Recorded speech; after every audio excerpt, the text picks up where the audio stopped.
지난주 히브리서 11장 21절은 이렇게 시작했습니다. 믿음으로 야곱은 죽을 때에. 그런데 오늘 본문은 이렇게 시작합니다. 믿음으로 요셉은 임종시에. 뭐가 달라졌습니다. 뭐가 달라졌어요? 지난주에는 죽을 때에 그랬는데 오늘은 임종시에 그렇게 달라졌어요. 왜 달라졌을까요? 글을 쓰는 사람은 압니다. 글자를 다르게 쓸 때에는 거기에 분명히 쓰는 사람, 저자의 의도가 숨어 있는 것이죠. 왜 달라져 있는지를 제가 본문을 연구를 하면서 발견한 사실이 있습니다. 한글에는 이렇게 돼 있지만 사실 헬라어 원전에는 글자 자체가 다릅니다.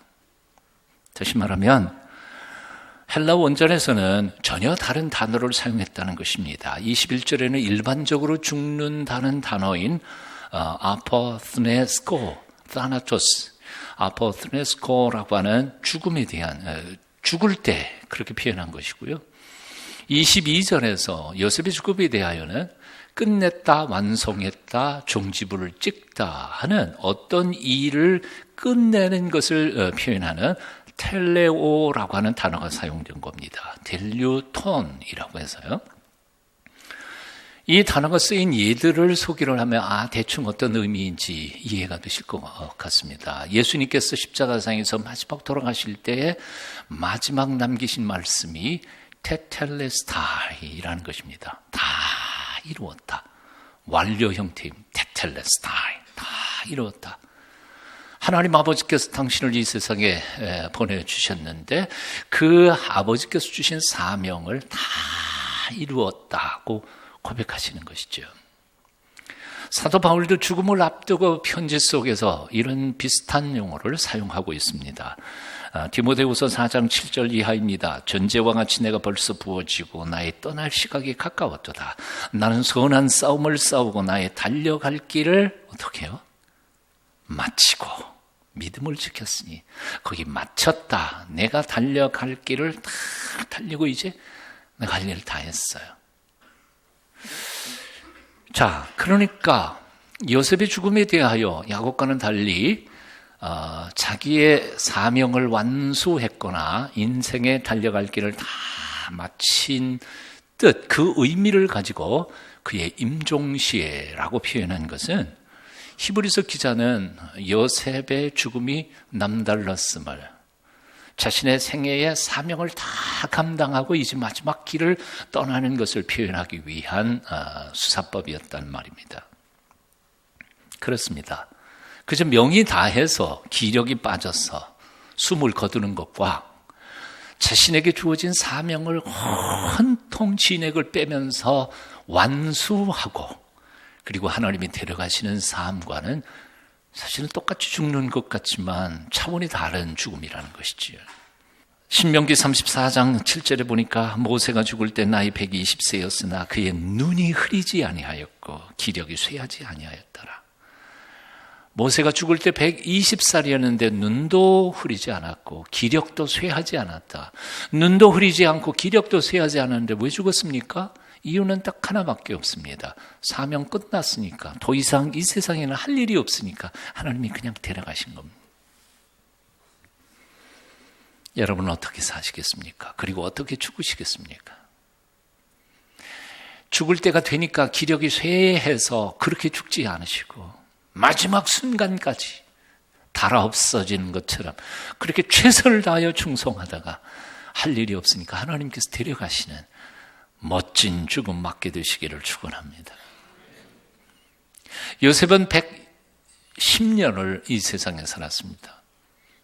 어린 시절 17년 동안 아버지 품 안에서 가나안 땅에서 살았고요. 그리고 나머지 애굽 땅에서 객으로 손님으로 93년을 삽니다. 애굽에서 산 93년 중에 13년은 노예로 그리고 감옥에 죄수의 몸으로 살았고 나머지 80년은 애굽의 총리로 삽니다.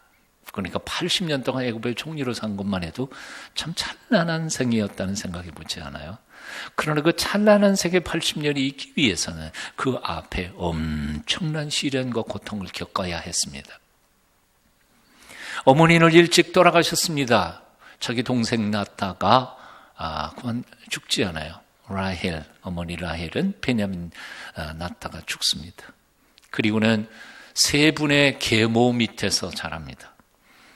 형들 10명이 왕따시킵니다. 시기질투심으로. 그럼에도 불구하고 그는 기죽지 않습니다. 구김살 없이 아주 밝게 자랍니다. 참 대단한 거예요. 창세기를 한번 읽어보세요.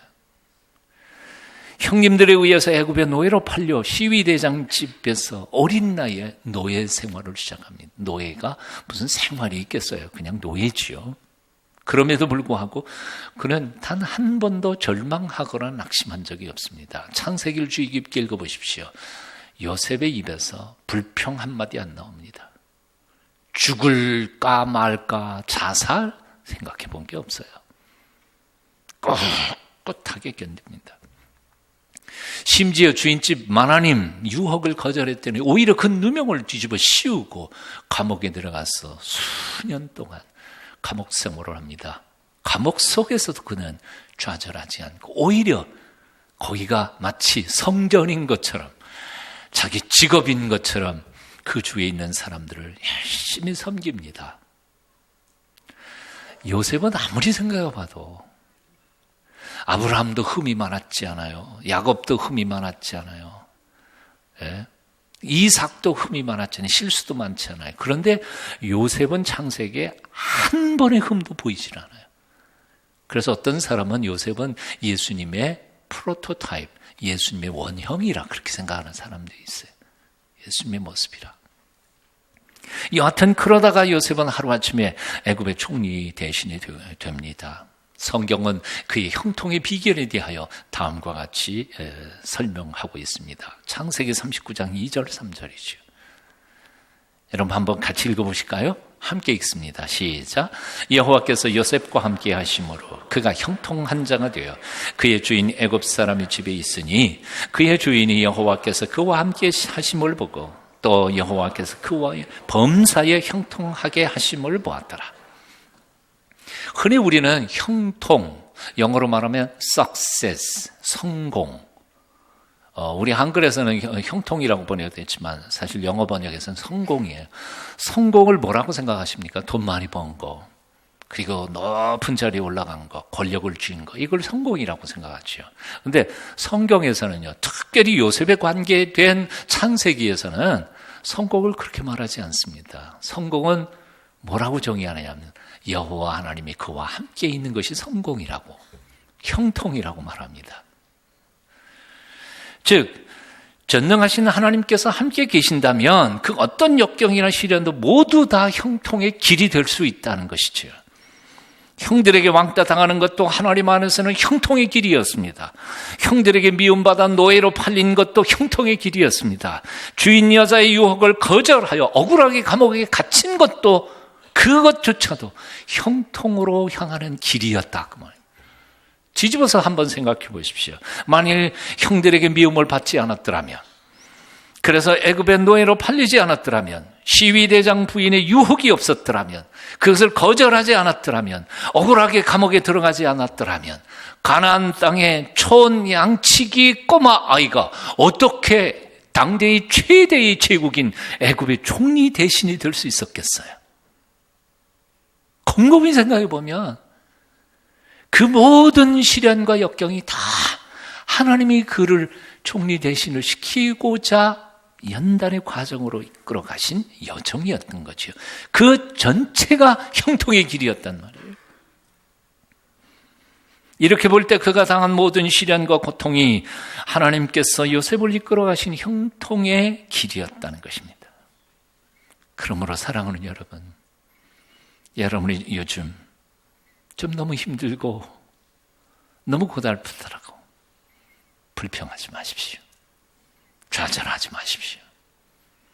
내가 앞이 보이지 않고 깜깜하고 좌우로 아무리 둘러보아도 갈 데가 없다고 느껴지는 그 깜깜한 막막한 삶의 여정 가운데서도 하나님이 나와 함께 계시기만 한다면 이것조차도 형통의 길인 줄 믿으시라는 말이에요. 용기 가지세요.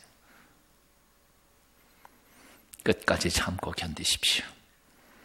하나님의 전능하심과 우리를 사랑하심을 믿으십시오.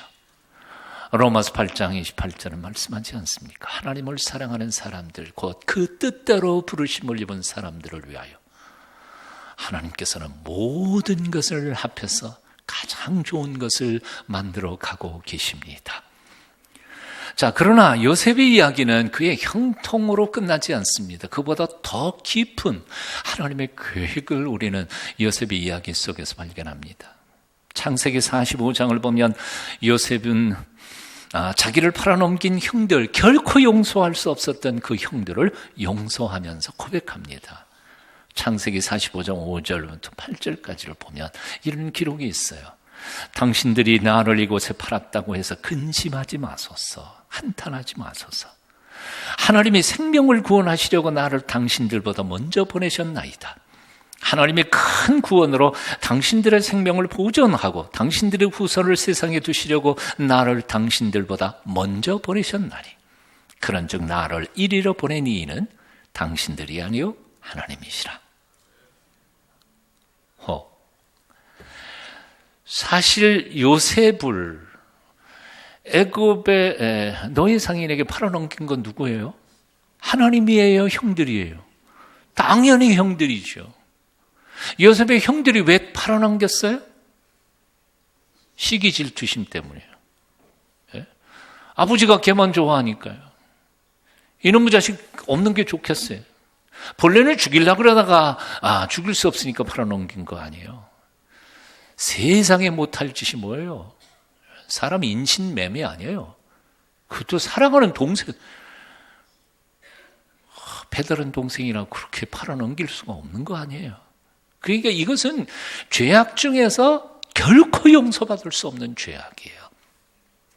그런데 요셉의 눈에는 형님들의 그 죄악이 보이는 게 아니라 그 형님들의 죄악을 넘어서서 그걸 선으로 바꾸시고 하나님의 섭리로 이끌어 가시는 하나님의 손, 섭리의 손이 보인 거죠.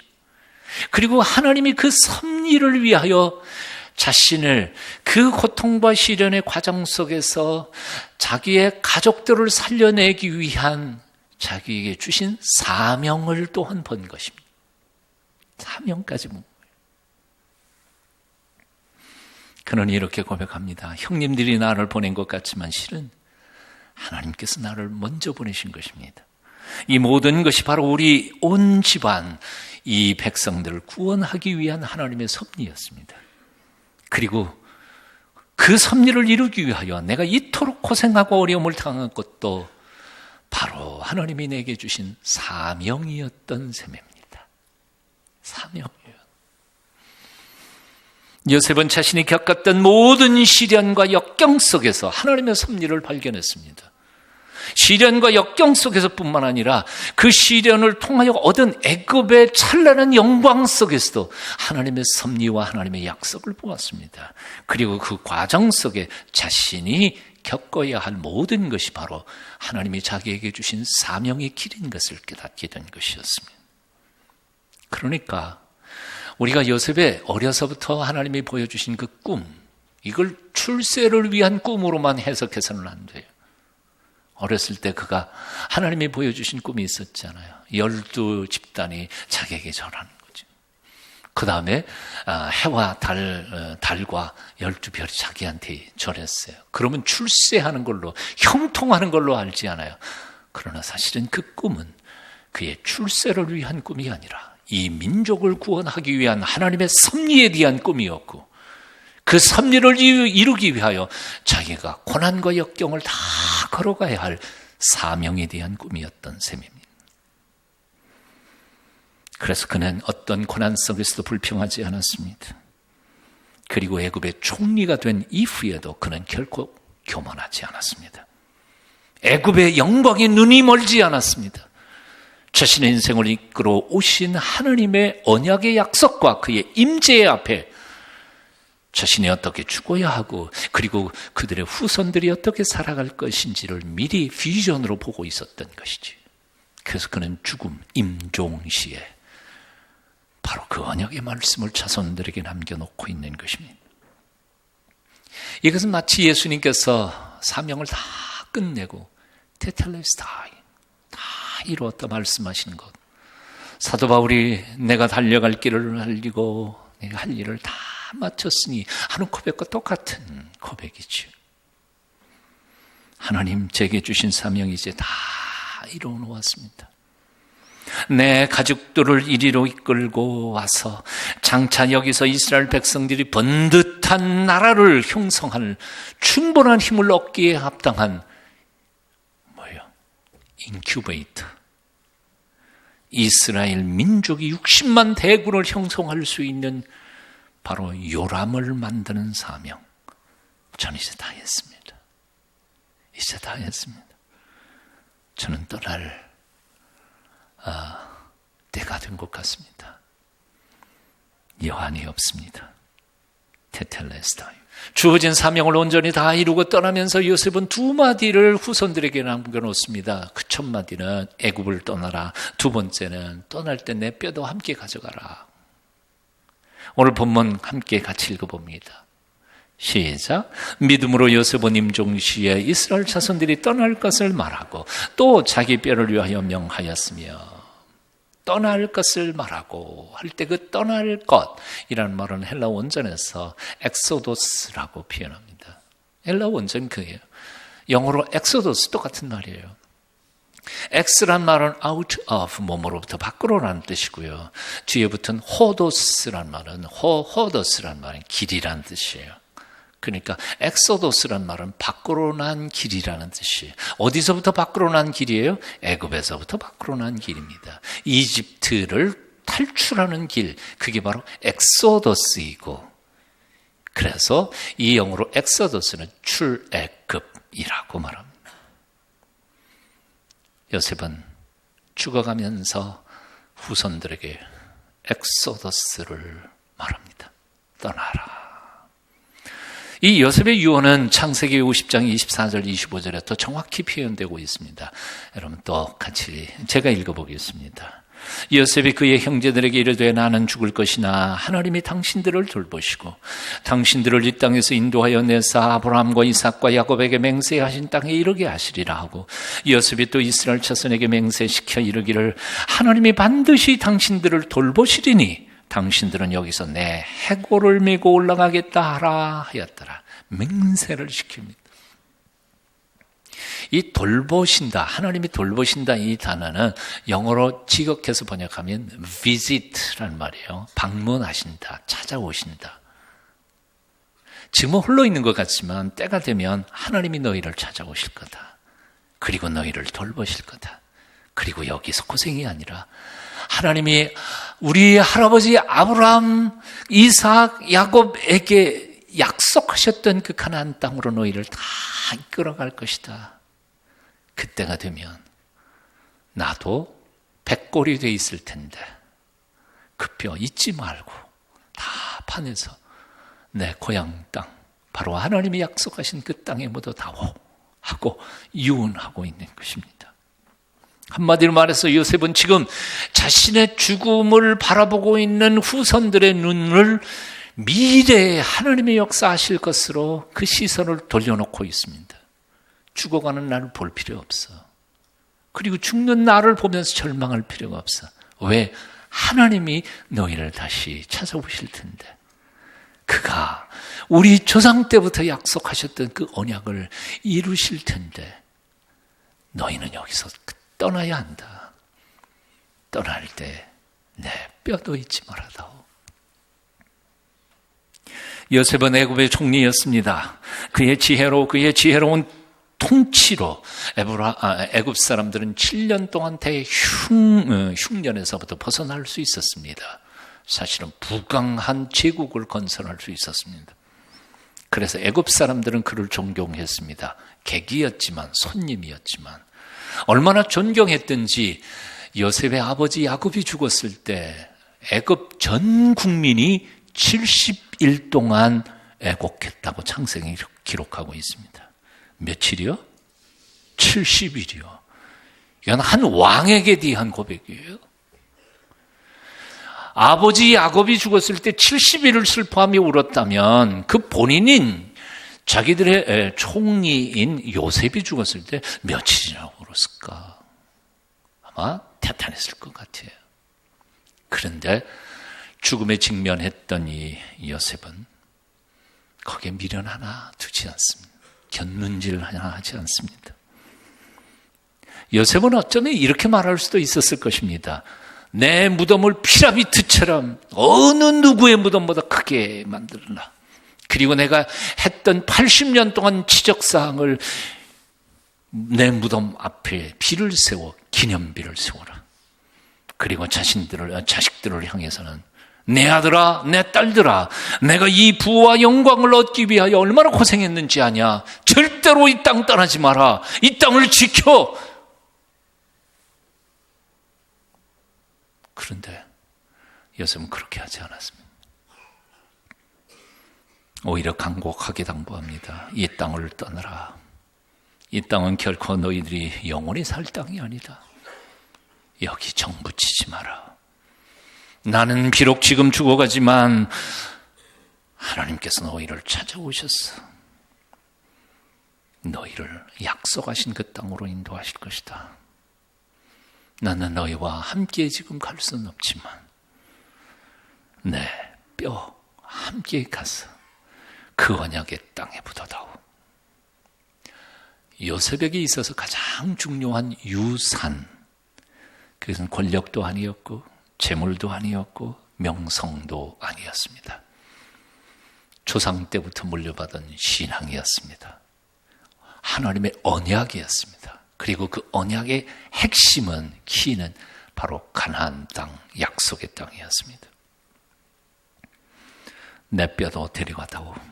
비록 내가 살아서는 못 가도 내 마른 뼈들이라도 하나님의 언약의 성취를 보고 싶구나. 하나님의 약속의 성취에 대한 그의 강한 갈망이었습니다. 사랑하는 여러분, 인생이 뭘까요? 어떤 분은 이렇게 정의했습니다. 고향을 떠나와서 본향까지 가는 순례의 길, 그렇게 표현했습니다. 아브라함은 고향 우르를 갈대아 우르를 떠났습니다. 가나안의 약속을 믿고 갔지만 결국 하나님이 그 땅을 주신 것을 생전에 보지 못한 채 낯선 땅 타양 가나안에 죽어묻히고 맙니다. 야곱은 고향을 떠나 하란에서 살다가 다시 가나안 땅으로 돌아오지만 결국 노년에 다시 타양인 애굽에 가서 거기서 죽어서 애굽에 묻힙니다. 요셉은 가나안에서 태어났지만 그 역시 애굽으로 팔려가서 애굽 땅에서 죽어서 애굽 땅에 묻힙니다. 도대체 어디가 우리의 고향입니까? 진정한 고향이란 어디입니까? 저의 선친은 평양이 고향이셨습니다. 하지만 거의 평생을 강원도 땅에서 고생하시다가 거기서 죽어 거기 묻혀 계십니다. 저는 강원도에서 태어나서 어디 묻힐지 잘 모릅니다. 우리 두 딸들도 모를 겁니다. 왜? 내가 죽는 그때 사정이 어떻게 될지 아무도 모르니까요. 여러분의 고향은 어디십니까? 그리고 여러분은 장차 어디에 묻히실 것 같습니까? 도대체 고향은 어디이고 타향은 어디이며 결국 우리는 어디로 갈 것입니까? 어떤 여행자가 당시에 사람들로부터 참 많이 존경을 받던 한 현자를 찾아갔다고 합니다. 여행자는 그 현자의 집이 너무 초라한데 놀랐습니다. 책 몇 권, 조그만 식탁 하나, 의자 하나, 전부였습니다. 흔한 가구도 가지도구도 서재도 없었습니다. 여행자가 놀라서 물었습니다. 선생님, 이것뿐입니까? 가구나 집기들은 다 어디 있습니까? 현자는 잠시 침묵한 후에 여행자에게 이렇게 물었다고 합니다. 그대의 것은 어디 있어? 제 거요? 저는 여행자 아닙니까? 현자가 조용히 웃으면서 대답했다고 합니다. 예, 나도 마찬가지로 인생의 여행자일 뿐입니다. 기도하겠습니다.